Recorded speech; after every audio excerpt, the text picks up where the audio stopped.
સવારના લગભગ 6:15 જેવું થયું છે ટાઈમ, અને હું અત્યારે સાસણગીરમાં છું. જંગલ સફારીનો ટાઈમ મારો 6:30નો છે. અમારે એટલીસ્ટ અડધો કલાક વહેલાં પહોંચવાનું હોય છે. ઊંઘ સરસ આવી છે. નોર્મલ વેધર છે, કેમ કે આપણે યુકેમાં તો વેધર તમને ખબર છે, એટલે અહીંનું મારા માટે તો નોર્મલ વેધર છે. હોપફુલી સિંહ જોવા મળશે. એન્ડ આપણી ગાડી રેડી થઈ છે. થોડોક થાકેલો છું, કેમ કે 3-4 દિવસથી પ્રોપર ઊંઘ્યો છું જ નહીં. તાર હાલ આપણે હવે જઈએ છીએ સાસણગીર. ત્યાં હું તમને બતાવીશ. ત્યાંથી પછી રિટર્ન આવીશું, ફ્રેશ થઈશું થોડા, એન્ડ સોમનાથ જવા નીકળીશું. તો વિડીયોમાં બન્યા રહેજો. અને આપણું ફાર્મ હાઉસ છે, આપણું મીન્સ કે બુક કર્યું હતું. અહીંયા પહેલો નંબર આપણો નંબર 1 રૂમ છે એ હતો. બાકી બધા છે અહીંયા રૂમ છે. અહીંયા પાર્કિંગ છે એન્ડ આ ઓફિસ છે.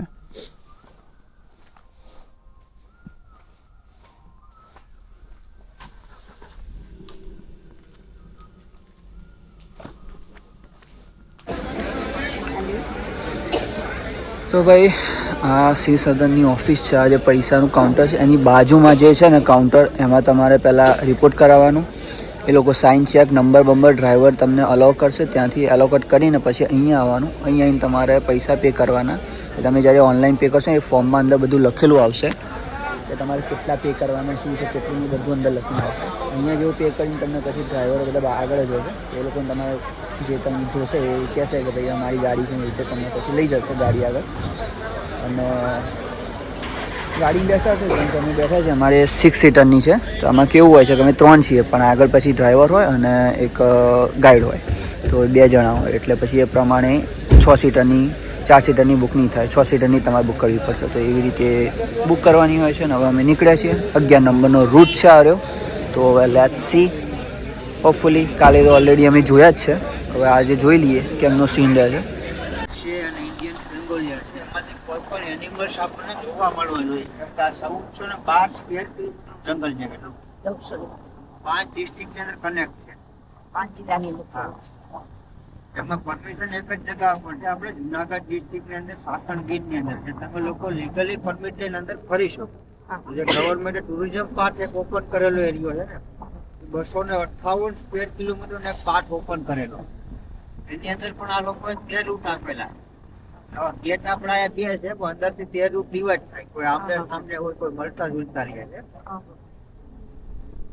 આજથી 5-6 વર્ષ પહેલા છે ને, ગાડીઓની અંદર જીપીએસ નહોતા, ત્યારે અમે લોકો અલગ રૂટ ઉપર જતા રહેતા. આ જગ્યાએ જોવા મળે તો ત્યાં જતા રહીએ. અત્યારે હું સ્ટ્રીક વધારે થઈ ગયું ગીરનું ફોરેસ્ટ અને બીસીએફ.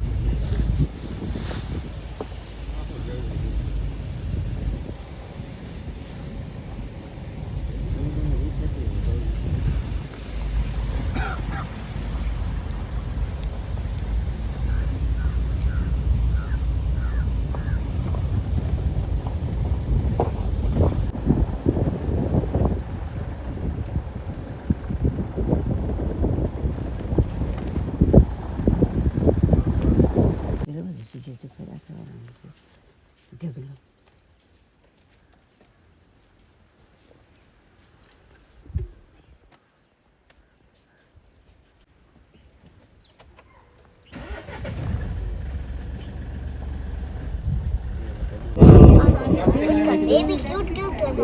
दो बीबी हैं उसकी।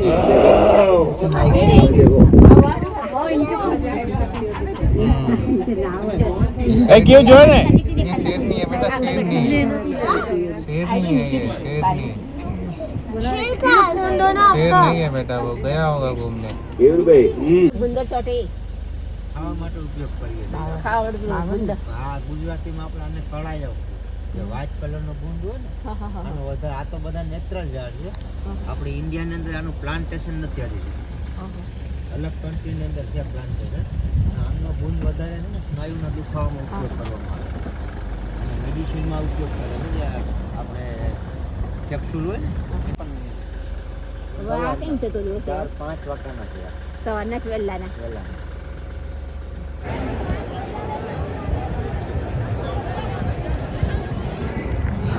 જંગલ સફારી પૂરી કરીને સોમનાથ આવ્યા છે. સોમનાથમાં પ્લાન થોડા બધા ઊંચા નીચા થઈ ગયા છે. પહેલાં રોકાવાનો પ્લાન હતો, હવે બધું ચેન્જ કર્યું છે. સોમનાથના અંદરથી દર્શન નહીં કરાવી શકું, તો સ્ક્રીન ઉપર ફોટો તમને શિવલિંગનો ફોટો તમે જોઈ શકો છો. દર્શન કરીને આગળ પાછળ થોડું ફરીને નાસ્તો કરીને નીકળીશું અમદાવાદ હિંમતનગર જવા. રસ્તામાં 1-2 લોકેશન આવશે તો હું તમને બતાવીશ. બાકી હવે ડાયરેક્ટ સીધા હિંમતનગર જ મળીશું. જોઈએ હવે રસ્તામાં શું સીન થાય છે. હવે સિચ્યુએશન પ્રમાણે ચાલીશ. તો એના દર્શન થઈ ગયા સરસ મજાના. આરતીનો લાભ પણ મળ્યો. લગભગ 12-12 આરતી થતી હોય છે, તો એ ટાઈમે આવો તો આરતીનો લાભ મળી જશે. સાથે સાથે હવે અહીંયા આ વસ્તુ નવી બનાવી છે, દ્વારકાનું કોપી કરી છે. દ્વારકાની જેમ અહીંયા પેલા શિવરાજપુર બીચ ઉપર જશો તો ત્યાં આવું બનાવ્યું છે લોકોએ. સોમનાથમાં પણ હવે આ લોકોએ આવું કરી દીધું છે.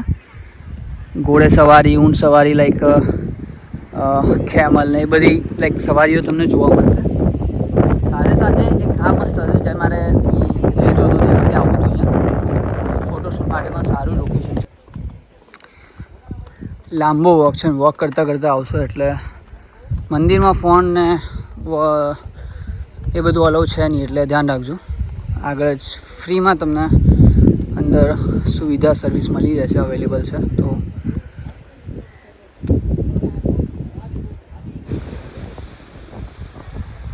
દ્વારકામાં તો એ ટાઈમે પણ આપણને ધજાનો સરસ મજાનો ચડાવવાનો આનંદ મળ્યો હતો, જોવાનો લાહવો મળ્યો હતો. અત્યારે સોમનાથમાં છું તો અત્યારે મને જોઈ રહ્યા છો થોડું જે આવતું હોય. પ્લીઝ ચેનલને લાઈક કરજો, શેર કરજો અને સબસ્ક્રાઇબ કરજો પ્લીઝ. અરે જો યાર, ઇન્સ્ટાગ્રામમાં ફોલો કરવાનું ભૂલતા નહીં. ઠીક છે, ચાલો તો.